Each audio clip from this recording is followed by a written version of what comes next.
इसका मटियामेट हो जाएगा, क्योंकि अभी तो अंतर्राष्ट्रीय मंच पर इनका ये जो हाल फिलहाल का दुष्कर्म है, इसका हवाला देकर इन पर प्रतिबंध लगने शुरू हो जाएंगे। बहुत से शुरू हो गए और आगे अभी ये देखिए इनको लोन मिलना बंद हो जाएगा, इनकी जो है रेटिंग घट जाएगी। आज जो हुआ है शेयर बाजार का, ये डाउनफॉल चलेगा और ये 2 दिन में 3 दिन में, क्योंकि मैं ये मानता हूं कि जब अमेरिका में ट्विन टावर्स पर अटैक हुआ था, दे वर रेजिलियंट, क्योंकि उनका शेयर मार्केट 12 घंटे के बाद दे वर बैक इन बिजनेस।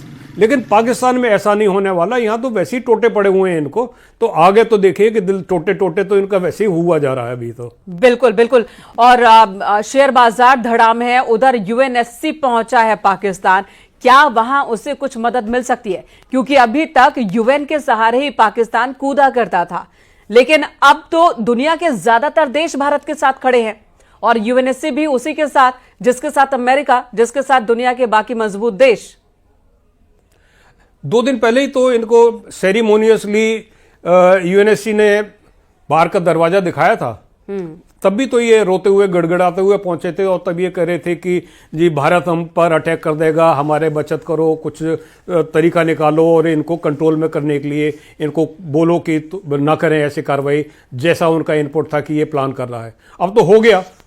तब भी जो आर्गुमेंट था जिसकी वजह से एक और बड़ी खबर आ रही है कि इकबाल मारा गया, आतंकी इकबाल मारा गया है। मोहम्मद इकबाल, एक बड़ा नाम, ऑपरेशन सिंदूर में यह भी मारा गया। पाकिस्तान में आतंकियों का एक बड़ा कमांडर ऑपरेशन सिंदूर में मारा गया, मोहम्मद इकबाल, उसके मारे जाने की खबर आ रही है। यानी कि ताबूतों की गिनती कम पड़ जा रही है, ऐसा लग रहा है। इतने डेड बॉडीज अब निकल रही हैं। पहले तो कहा जा रहा था कि कुछ होंगे, लेकिन ऐसा लगता है सर कि ये संख्या बहुत ज्यादा है और कई बड़े नाम हैं इसमें। देखिए कितने ताबूत एक के बाद एक मुश्किल हो रहा है। 2000 ताबूत का तो इन्होंने ऑर्डर दिया था ट्विटर पर। एक इनके पाकिस्तानी रिपोर्टर जो इस वक्त अभी लंदन में, उन्होंने ही हवाला दिया था। मेरे ख्याल से हामिद मीर या ताहिर गोरा ने उन्होंने हवाला दिया था कि ये ताबूत का ऑर्डर दिया हुआ है। तो एंटिसिपेट तो ये कर रहे थे कि बर्बाद तो होना ही है। अब ये जो होगा, जब डेड बॉडीज गिननी शुरू हो जाएंगी, तो देखिए कि अब यूएनएससी की बात तो हम करेंगे कि इस वक्त भी ये रोते हुए गए, जवाब वही आएगा जो 3 दिन पहले आया था। बिल्कुल। अब इंटरनेशनल फोरम कौन सा है इनके पास?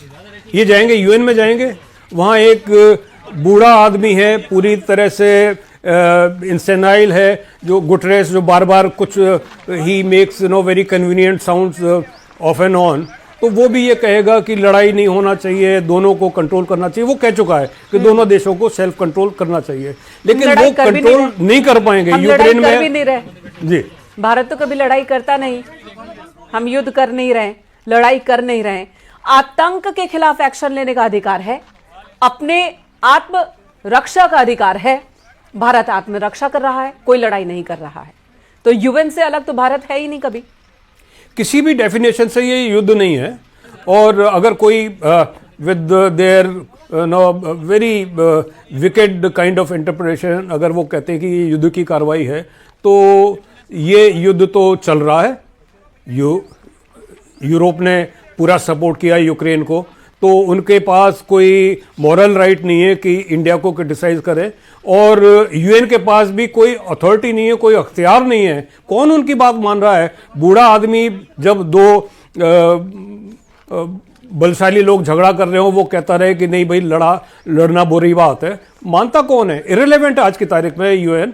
और इतने साल अभी हो गए, गुजर गए, 3 साल तो हो गए ना रशिया और यूक्रेन को, उसमें क्या इफेक्टिव इंटरवेंशन कर लिया और वहां नहीं कर पाए, तो क्या इंडिया उनकी बात को मानने के लिए तैयार है? कभी नहीं माना। इंडिया ने तो खैर इज्जत रखी, लाज रखी मौके, लेकिन विश्व के चाहे कौन से, ये यूएसए ही है जिसने कहा था कि हम सारी फंडिंग यूएन को बंद कर देंगे, और बंद कर भी दिया था ट्रम्प ने लास्ट टाइम में। इस बार भी जब बीच में एक आया बूढ़ा आदमी आया, अमेरिका का राष्ट्रपति बन गया फर्जी, तो उसने भी यही कहा कि हम यूएन को फिर से Revive करेंगे। शुरू कर दिया फंड देना। ट्रंप ने फिर से बंद कर दिया, क्योंकि ट्रंप एलानिया बोलते हैं कि UN has lost its relevance, they are no more effective the way it was created, they have lost that objectivity. तो रेलेवेंस खत्म हो गया, ऑब्जेक्टिविटी इनकी खत्म हो गई, और आज की तारीख में कोई बात मानने को तैयार नहीं है। बिल्कुल सर, एक बार विपक्षी फिर रह गए। ऑपरेशन की बात कर लेते हैं। जिस तरह से ऑपरेशन को अंजाम दिया गया, और ना सिर्फ स्ट्राइक्स की गई बल्कि उसके सबूत इकट्ठा किए गए, देश के सामने, दुनिया के सामने रख दिए गए। एक एक बॉम्ब जब गिर रहा है और किस जगह पर गिर रहा है, वो तस्वीरें हैं, वो तस्वीर है जब बॉम्ब नीचे गिराया जा रहा है, यानी कि सबूत के साथ, लो भैया हमने कर दिया, आतंकी ठिकानों पर आपके स्ट्राइक, आप जो कर सकते हो कर लो। इस स्ट्राइक को, इस पूरी रणनीति को आप कितने मार्क्स देंगे अगर 10 में देना हो तो? अगर आप परमिट करें तो 10 में से मैं 100 दे सकता हूं। क्योंकि मैं तो बड़ा संतुष्ट और गर्वित पूर्व सैनिक हूं और भारत का नागरिक हूं, और हर प्रकार से मैं संतुष्ट हूं कि ये समुचित जवाब है। लेकिन बात वही है कि ये दिल मांगे मोर, थोड़ा सा और कार्रवाई हो जाए तो और भी अच्छा रहेगा, क्योंकि इसका सफाया होना चाहिए, पूरी तरह से सफाया होना चाहिए। आतंकवादी देश, आज ये जरूर है कि अगर ये दोबारा से कुछ हो गया, अभी आप देखिए कि बीएलए तैयार है, बीएलए तैयार है, मौके का फायदा उन्होंने भी उठाना है, उनको भी अपनी कुछ तैयारी करनी है। आज की तारीख में चाहे वो बलूचिस्तान हो, सिंध हो, गिलगिट, बाल्टिस्तान, तो क्या आप भी वही कह रहे हैं कि यही मौका है, 4 टुकड़े कर दो? आप भी यही कह रहे हैं? बहुत सारे लोग, आज बहुत सारे लोग लखनऊ से, वाराणसी से जुड़े थे, उनका यह कहना है कि यही मौका है, पाकिस्तान के 4 टुकड़े हो जाने चाहिए। भारत इस वक्त सक्षम है, भारत की सेना सक्षम है, और भारत के साथ दुनिया खड़ी है। बिल्कुल सही है। नायला कादरी जी से मेरा व्यक्तिगत रूप से चर्चा हो रही थी, तो उन्होंने कहा कि हमारे पास वो सारी कैपेबिलिटी है कि जिसको आप चाहें हम तश्ती में उसका सर पेश कर दें। आज उनके जो क्लेम हैं, वो उस वक्त मुझे लग रहा था कि शायद कुछ ये ज्यादा तो नहीं बोल रही, लेकिन आज मुझे लग रहा है कि नहीं, आज की तारीख में सक्षम है। बीएलए जब चाहे, उनकी इच्छा शक्ति के ऊपर निर्भर करता है, जहां चाहें वो अटैक कर सकते हैं। तो देखिए, एक मुबारक समय आएगा, क्योंकि उन्होंने भी यही कहा था, मैं कोट कर रहा हूं, कि पूरा पाकिस्तान आपके समक्ष एक चुनौती देता आया है, भले ही। और पीएम आवास पर बैठक खत्म हो गई है, बड़ी खबर इस वक्त आ रही है सर। पीएम मोदी के आवास से अमित शाह निकल गए हैं, केंद्रीय गृह मंत्री पीएम मोदी के आवास से निकल चुके हैं। मीटिंग हो रही थी और ये तस्वीरें भी सामने आने लगी है। हाई लेवल मीटिंग चल रही थी इस वक्त, कैबिनेट मीटिंग थोड़ी देर पहले ही खत्म हुई है, और मीटिंग खत्म होने के बाद केंद्रीय गृह मंत्री बाहर निकले। इन तस्वीरों में आप देख सकते हैं पीएम आवास पर यह बैठक चल रही थी, जो अब खत्म हो गई है। अनूप गुप्ता दिल्ली से हमारे साथ जुड़े हैं। अनूप, बैठक खत्म हो गई है, इस बैठक में क्या बात हुई? कहा जा रहा था कैबिनेट मीटिंग के दौरान धन्यवाद प्रस्ताव भी पेश किया जाएगा। अभी बैठक में कौन कौन मौजूद थे और क्या बात हुई?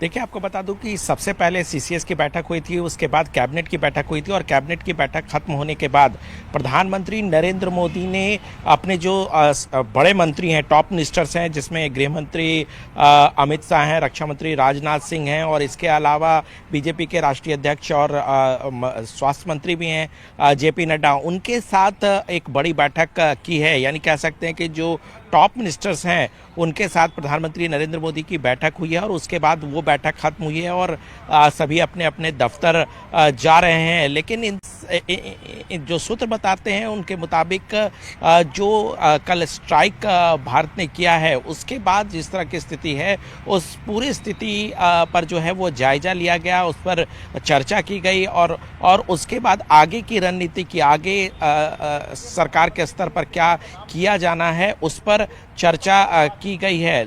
देखिए, सबसे बड़ी बात है कि जिस तरीके से पहलगाम पे घटना हुई और जिस तरह से स्ट्राइक 9 टेररिस्ट कैंप को एक तरह से कह सकते हैं ध्वस्त किया गया, क्योंकि कुछ देर पहले ही सेना ने प्रेस कॉन्फ्रेंस किया था और उन्होंने साफ तौर से वो सारे ऑपरेशन की जानकारी दी और उन्होंने ये भी कहा कि देखिए जो मिलिट्री कैंप है उस पर अटैक नहीं किया गया, सिविलियंस पर अटैक नहीं किया गया, सिर्फ टेररिस्ट कैंप पर अटैक किया है। तो इन तमाम चीज़ों की जो समीक्षा है वो प्रधानमंत्री नरेंद्र मोदी के नेतृत्व में की गई और उसी के समीक्षा को आगे बढ़ाते हुए जब टॉप मिनिस्टर्स उसके साथ बैठे हैं तो उस पर चर्चा हुई है। जी, जो इस मीटिंग की चर्चा हुई है।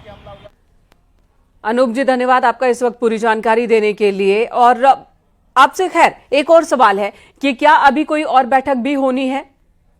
अब आगे क्या होगा, रणनीति क्या होगी, इसे लेकर भी कोई मीटिंग या कोई ब्रीफ होगा क्या? देखिए, आज जब सेना की तरफ से ब्रीफिंग की गई थी तो उस समय भी ये बता दिया गया था कि चूंकि ये पूरा मसला जो है वो डेवलपिंग है, ऐसे में समय समय पर जो है वो ब्रीफिंग की जाएगी और इसकी जानकारी मीडिया को दी जाएगी कि आगे क्या है, क्या चीज़ें हुई है, क्योंकि देखिए तमाम बातें जो हैं वो डेवलप कर रही है। दूसरी तरफ देखिए भारतीय सेना पूरी तरह से तैयार है, क्योंकि देखिए बॉर्डर में अगर आप देखेंगे तो रिटेलिएशन बहुत जोर शोर से पाकिस्तान की तरफ से हो रही है, सेलिंग पाकिस्तान की तरफ से हो रही है। तो ऐसे में सेना बहुत सतर्क है कि कहीं कोई बदले की भावना से कोई कार्रवाई पाकिस्तान की तरफ से ना की जाए। अब बहुत बड़ी चुनौती है और भारतीय सेना पूरी तरह से तत्पर है, सजग है, सतर्क है। दूसरी तरफ जिस तरीके से आपने देखा कि लगातार बैठकों का दौर जारी है।